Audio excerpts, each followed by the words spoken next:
Hey guys, welcome back.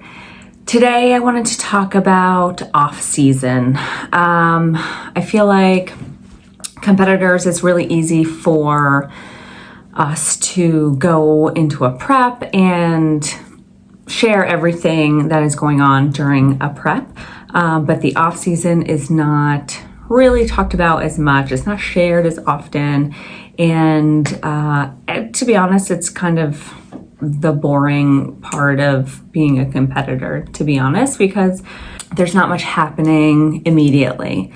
So it can be very hard, I know, for some people, and myself included, to go into an off season, especially phasing into the off season from a contest prep, because the show, everything that you've been working towards is now over.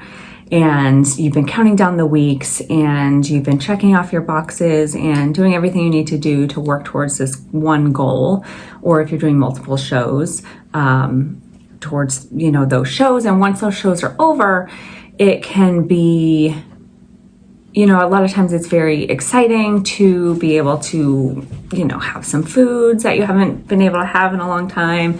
But for the most part, it's usually challenging mentally to phase into that off season, because now you don't have that immediate goal right in front of you.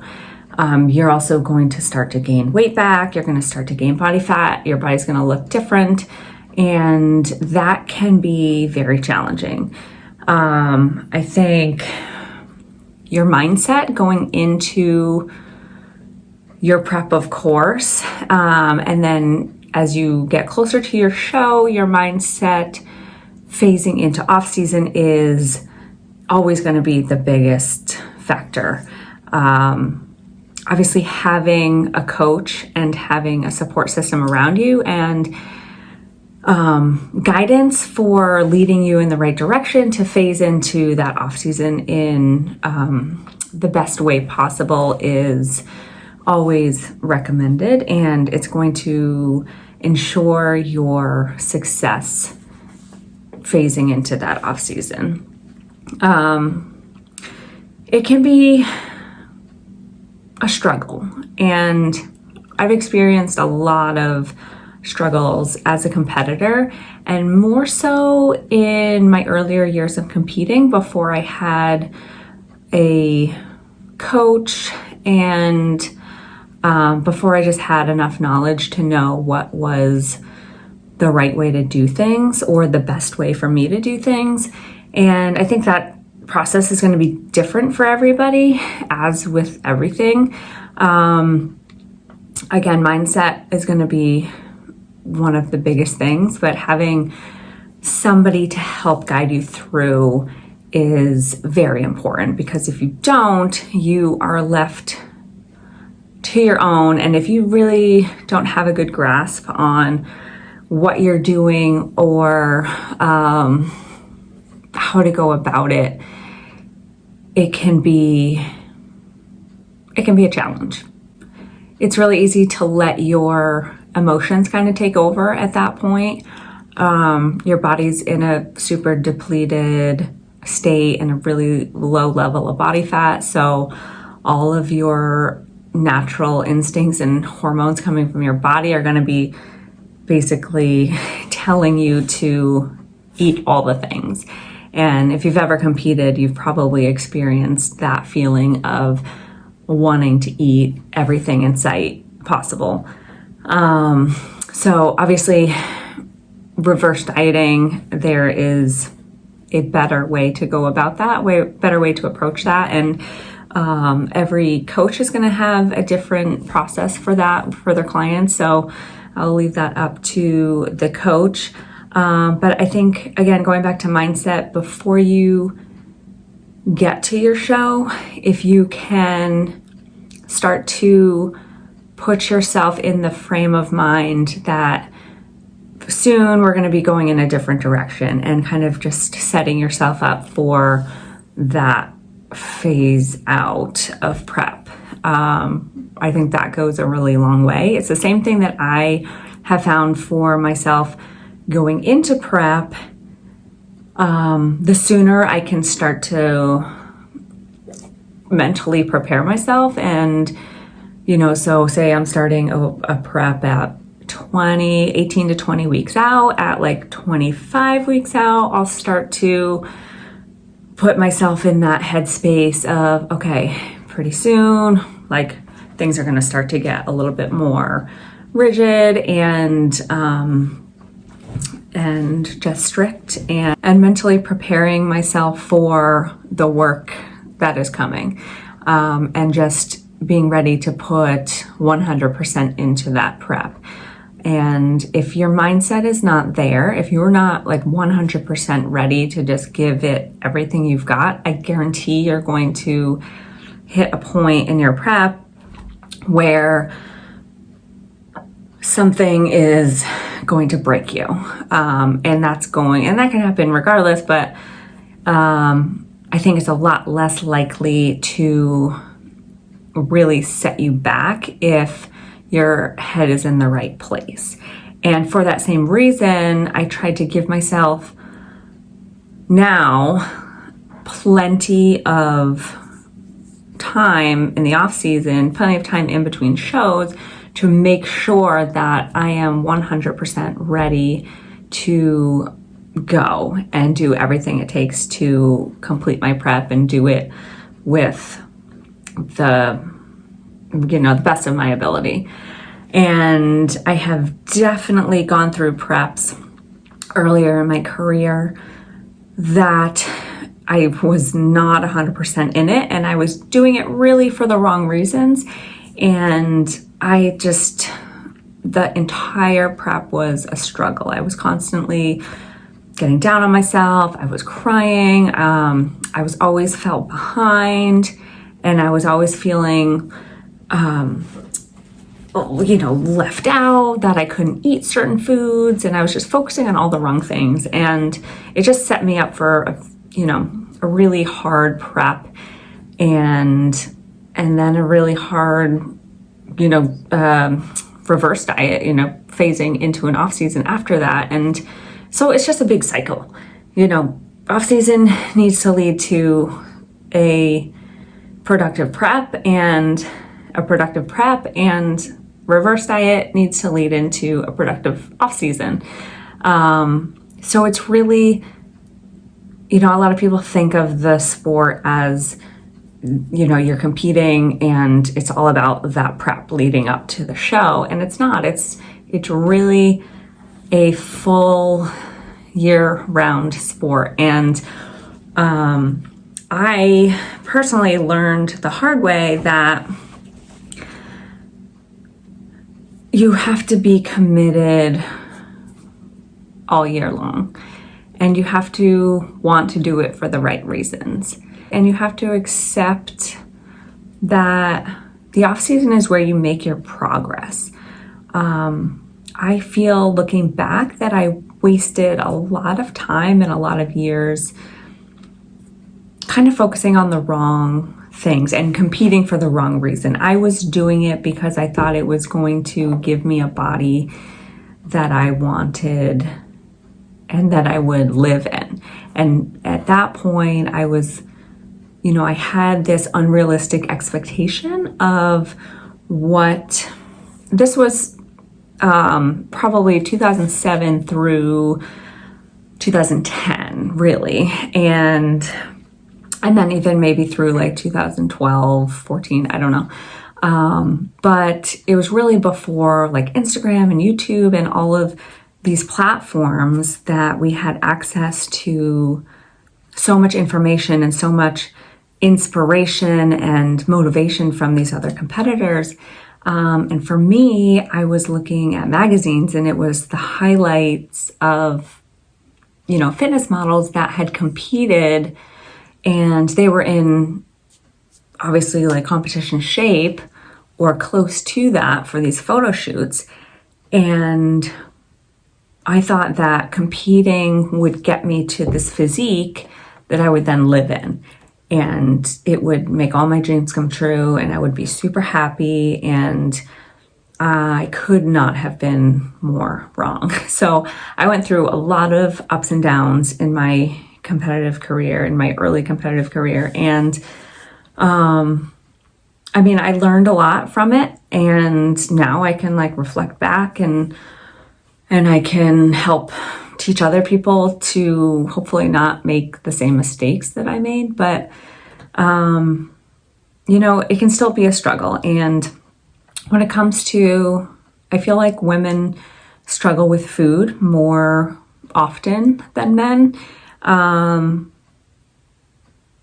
And, you know, the process of post-show gaining weight back, gaining body fat back can be, it can be really hard because all of, you know, these months that you spent working to get that body fat off is then going to slowly come back on. And it can just be like kind of a mental fuck for coming out of that. However, it's necessary, it's healthy, and personally, I have learned to appreciate that extra body fat.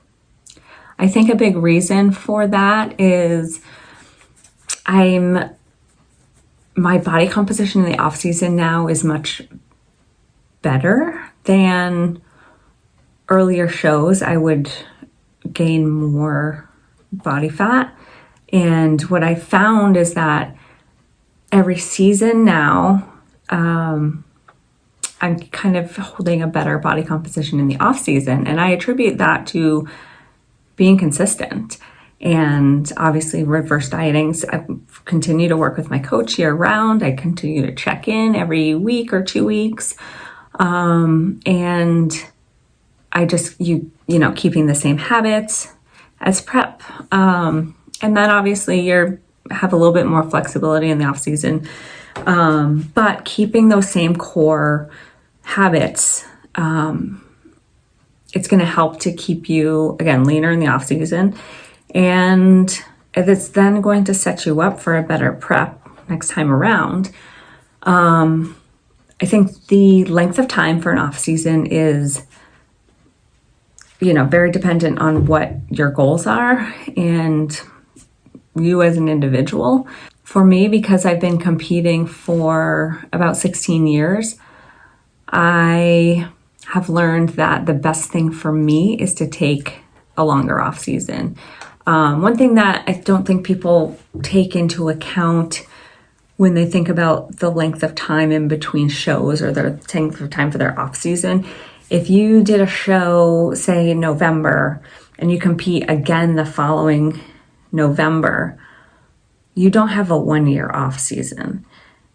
You know, it's 1 year in between shows, but for me, it almost takes as much time post-show as it did for me to prep to kind of get back to what feels normal. And by normal, I mean being in a place where I'm not really over-focused on food, and I'm not, you know, my menstrual cycle is back to normal, and I just kind of feel okay with everything. My body's back to kind of a baseline body fat level, and it's kind of hit that happy place. Training is good. Cardio is wherever it is. And you can just kind of be consistent, feeling good, feeling happy, you know, not hyper-focused on your body or prep or food or whatever. So it definitely takes, you know, again, like 3-4 months, sometimes longer, to kind of get back to that point. And then I feel like that's when the true off season really starts to dig in. And then if you account for a 3, 4, 5 month prep, if you were to compete again, you really only have a couple of months to make any progress if you were to do that same show the next year. So for me, I found that the longer time in between shows, the better.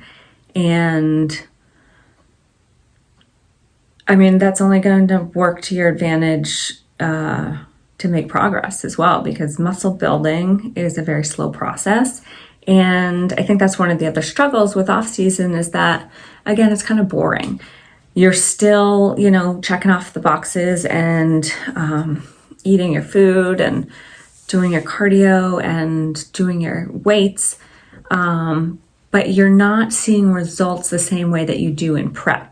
And muscle building is a much slower process than losing fat. So, you're not seeing changes in your body week to week. You're seeing changes, very minor changes, if at all, because now you have more body fat. It's really hard to actually see those changes, but maybe every couple of months, very slight. And it's really hard to see any muscle that you've built until you strip that fat off again. And so one of the things that I remember that I used to do is as soon as I gained weight back, I immediately wanted to lose it again. I felt bad about myself. I felt like, this isn't how I should be as a competitor. This isn't how I should look. I should be, photo shoot ready at any time. And I just had these stories in my head and these things that I thought was what it was to be a competitor. And before I even started competing, I really wanted to be a fitness model, or I thought I wanted to be a fitness model. And so I was like, oh, maybe I'll compete to become, to get into fitness modeling. And I don't know, I just had a lot of things kind of backwards.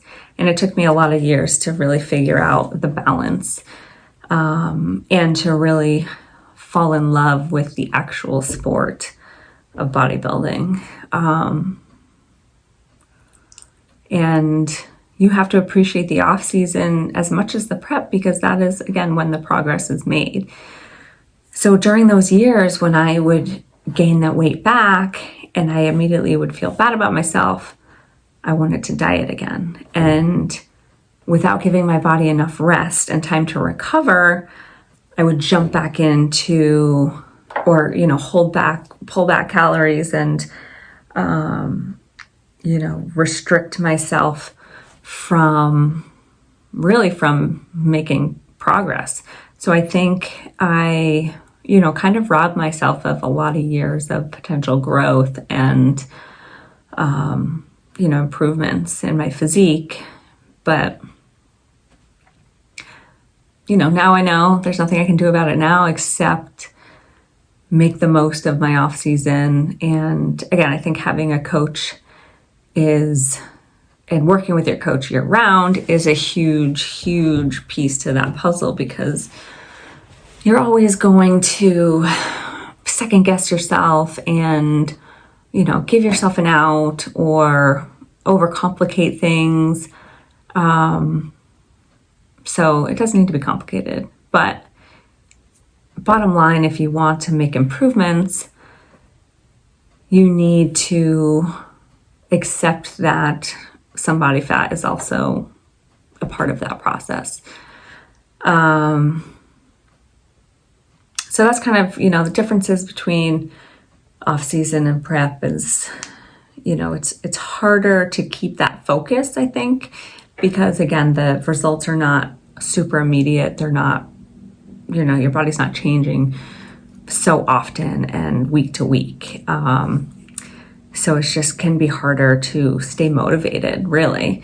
So I think you just need to focus on training and remember why you're doing what you're doing, and just kind of dive into the training itself. And I mean, really, that's the intensity of your training is really what's going to get you, and then obviously fueling properly and recovering properly as well. But that's really what's going to make, those gains and make you better the next time you step on stage. I think as I get older, one of the things that I realize more and more is how much consistency plays a role in almost every aspect of life. And, obviously the same thing goes for fitness and competing. But just try to keep those same habits as you do in prep. And again, same thing I said earlier, it's kind of like, it's one big cycle. The more consistent you can be in the off season, the better you're going to set yourself up for a successful prep. And then as you phase back into your off season, it just helps you be more consistent and productive in that off season. So try to carry, I think it's easy to kind of adopt the habits for prep when, again, you have that goal right in front of you, and it's less easy in the off season because that goal is not right there. But if you can carry those same habits through the off season, it's gonna make everything better. So, your training, your supplementation, your cardio, your food prep. I always have had a lot of clients and people ask me, what changes. And I think that's one of the things that's really helped me over the last few years is I've created the meals. So as far as diet goes, I've created meals, like staple meals that I really enjoy eating, and they work for me, they work for my body. I digest the foods well and I enjoy them. And the only thing that changes from off season to contest prep is I'm a little bit more regimented with weighing things out like to the exact gram, and obviously no extra bites of things here and there and no extra treats. But the meals pretty much stay the same. And obviously the macros will be adjusted as I progress through prep. But it's the same staple meals, and the amounts just change as you go and progress. And the other thing I found that has really helped me with food struggles. And in the past, I really, really have had some hard struggles with food.